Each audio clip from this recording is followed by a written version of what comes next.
Bob Corker of Tennessee is a Republican, a member of the banking committee. The Journal lead editorial. They're panicked. They're all in a bunch on this this move by the Senate on China. Bob, I think you kind of have a similar feeling about it. The Journal's point was, so far we haven't done what they did during the Depression, and that's where protectionism reared its ugly head. But here it comes, and without leadership from the White House, Jay Carney, we're studying the proposal. That's all we get from the White House.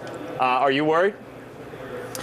I am worried. Look, it's a terrible piece of legislation, and we've got a slowing economy. We have a financial crisis in Europe, and now we want to create a trade war with the next largest economy in the world. It's just, it's terrible public policy. We have the Home Alone syndrome right now in the White House, where they're, not weighing in on this. And look, the way things are right now, people go back home. They're hearing constituents talk about the economy, manufacturing in China.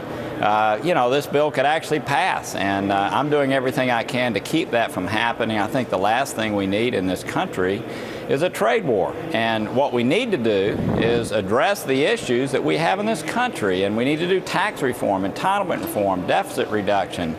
We need a 6-year highway bill. We need to look at regulations. We need to address our own issues, and our lack of will to do that is leading us to find a boogeyman and to try to create other issues that candidly are just going to put us in even further downward spiral. I didn't even want to take this bill up. I think it's very, very poor policy and not well thought out. When's it going to come? When are we actually going to see it? This week? The bill's on the floor right now, and yes, so we're going to hear about the vote when. Well, we had a vote last night to move to it, and I can understand. That was 79. What was that? That was like, Yeah, there were 19 no votes last night. I was one of those, and candidly, there were some profiles in courage from senators on both sides of the aisle that have tough races back home. But I hope by the time we have the cloture vote to end debate, there'll be at least 41 people that will agree that starting a trade war right now with China is not very intelligent. And again, the way we need to get our economy growing is to address our own long-term issues. No short-term stimulus. There's nothing short-term that's going to affect our economy. We need, as a country, to go ahead and have the courage to deal with the longer-term issues. That is the best short-term stimulus we can have, and we need to embrace China. The fact is that our exports there are growing. We got 3 free trade agreements coming to the floor finally after almost 900 days. And on the other hand, we're talking about doing something to damage trade relations with the fastest growing, largest other economy in the world. It's not sensible.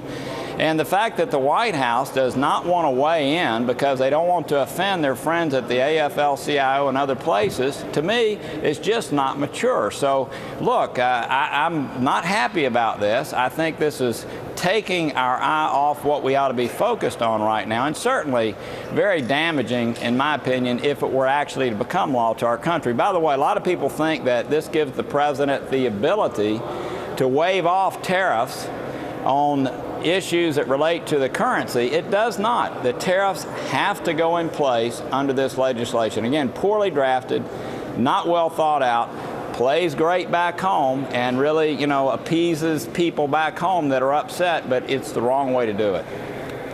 The White House is in a tough spot. I figure you'd at least give them kudos for finally getting those trade bills sent. They're going to take flack from Trump and the AFL-CIO on these trade bills. They're taking it right now. Yeah, well, look, I heard the Commerce Secretary, or Acting Commerce Secretary. I thank her for her input on the 3 trade bills. I thought it was very good. On the other hand, she was incredible. The White House is working to look at this bill in the Senate to see if it does anything that's positive. She didn't endorse it, that's for sure. Yeah. Well, it's the most mealy-mouthed answer ever. Look, the White House needs to go ahead, the Treasury Secretary and others, go ahead and tell us how damaging, tell people on their side of the aisle how damaging this bill would be to our country. The fact is, when you have tariffs kick in, everything slows.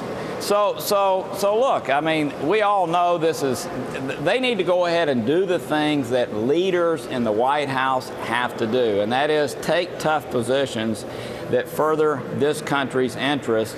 They're not doing that. Hopefully, by the time we have this vote at the end of the week, they will do that, so at least a few more Democrats will oppose this bill and hopefully more Republicans after this debate ends and we don't have the appropriate amount of amendments to really change the character of this bill. Hopefully this bill will go down. I'm afraid if it passes, there will be pressure in the House to do the same thing, and then you end up with a piece of legislation, again, that, you know, it really appeals to the nativist interest, if you will, in this country, but it's obviously terrible public policy. I think everybody knows that, and look, we need to continue to work with these folks to liberalize their financial system. It's already beginning to occur. As the middle class grows there, they're going to want U.S. products. We need to develop trade relationships with China. We don't need to cause that to dissipate. All right.